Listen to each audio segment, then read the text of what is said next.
Hi everybody, it's Jessie. It is the 23rd of June. Sorry I haven't vlogged in a while. I already passed my first month post-op.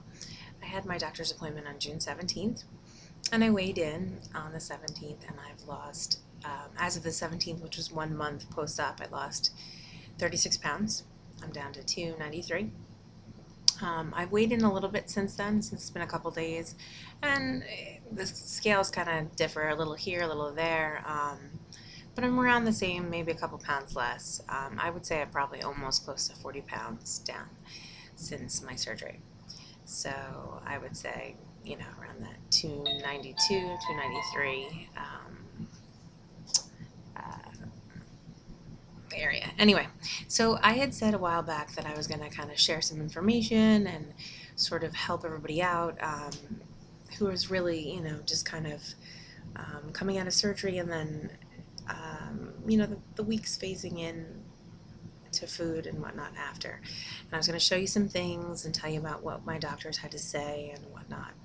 I live in New Jersey. I live in Central Jersey, but I used to live up in North Jersey, and there's a really excellent hospital called Hackensack Medical Center, and it is an education hospital, but it is a very good hospital. And my doctor, Dr. Hans Schmidt, he is like the head of the GI and the bariatric department, and he's the one who did my surgery.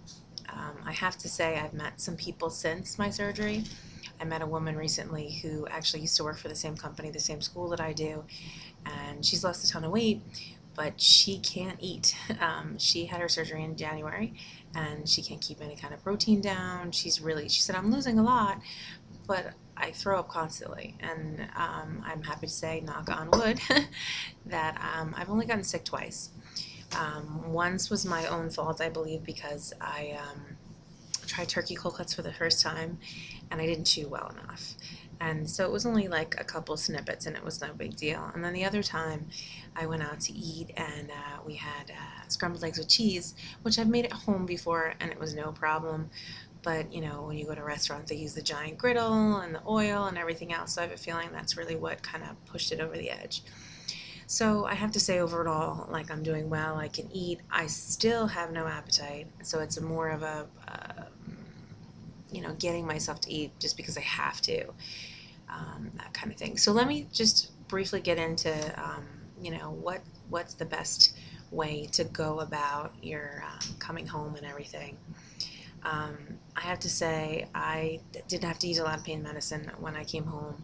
I maybe used like 3 pain pills, I think. When I was in hospital at Hackensack, I've watched some other people's blogs, and they had the morphine drip and whatnot. They did injections. They gave me, like, if I started to get pain, they would inject me in my arm or my side. And for the most part, I really didn't have a lot of those either, because I really was kind of okay. And then in the drip, they would give me like a naproxen kind of thing, an NSAID, but it was through, through the IV drip. So I really, pain-wise, I wasn't doing too bad. And when I came home, I really didn't have a lot of pain. I think the first night I took 1 pill, and then maybe 1 each day for like the next 2 days. And they only last for 4 to 6 hours, and I was fine. So I was good in that respect. The only kind of soreness I had was on that left incision, which, as the doctors explained to me, was where they put the camera in. So they move those muscle groups, spread them out really big, put the camera in, let it shrink up, and then spread it out again to take it out, and that's why you have all that soreness on the side. And I could say that's like, there wasn't any pain in any other areas, just that one. My incisions were not like regular old stitches. They were stitched from the inside, and then I had little plastic adhesives over them, so they were protected. I could shower and stuff. They just needed like a day to kind of really stick on there. I didn't really have any of the skin irritations like everybody else had said that they did, so I was really lucky in that respect.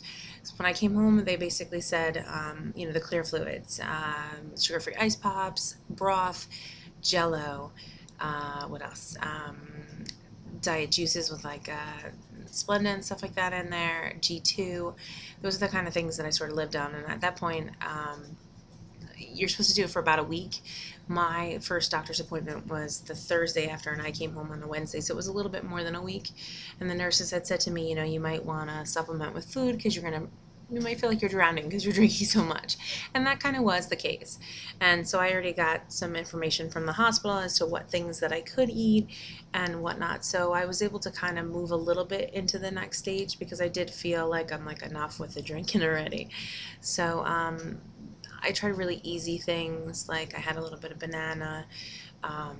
Because, one big thing everybody has a problem with is going to the bathroom after surgery because you have to have a bowel movement. And so I kind of sort of started eating a little bit here and there and trying things so that I could get my system rolling. It wasn't so much because I was hungry, it was more because I was like sick of drinking everything and anything under the sun, and also to kind of get my system rolling. So the first week, clear liquids. Second week, this is what they advise. They go to stage phase 2, which is moist and mushy foods. And they want you to really concentrate like on sipping things and whatnot. Trying moist foods like mashed potatoes are awesome. Like they're the most comforting, warm, filling, easy to eat food. I use the little baby spoons. They're the throwaways. They're take with you. I think they're from I'm trying to remember what company they're from. They're from like Playtex or one of the companies that's for baby kids. Containers and bottles and stuff. They're little plastic spoons. They're not nearly as bad as like the Gerber really long handled spoon. They're a little bit more moderately sized and they're tiny, and I started out using those, and those were great. So some of the foods they said that you can eat like in phase 2, so this is your week 2.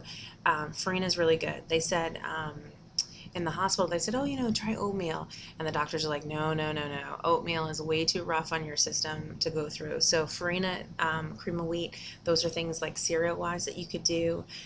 Any kind of blended pea, bean kind of soups are really good for you. You can do an egg. But just make sure it's really kind of on the creamy side. So you're going to put do like a hard-boiled egg, put a teeny bit of mayonnaise in it, mash it up really, really good. I had no problem with those kind of things. My favorite thing, which I've mentioned before, is watermelon. You could do watermelon. Yogurt is really good. You just have to watch the grams of sugar. Some of them are really high in the sugar department. Sugar-free pudding, you can do at this time. Tofu, cottage cheese. Want to talk about protein bang for your buck. Not the little pre-done containers, like buy the regular containers and go for it. Cottage cheese, 15 grams per, I think it's like 6 ounces or something like that. No, I'm sorry, 4 ounces. 16 grams for 4 ounces. I'm sorry, there's a little distracted. There's a beetle right here flying around. So, really good foods for you to think about. Hold on one second.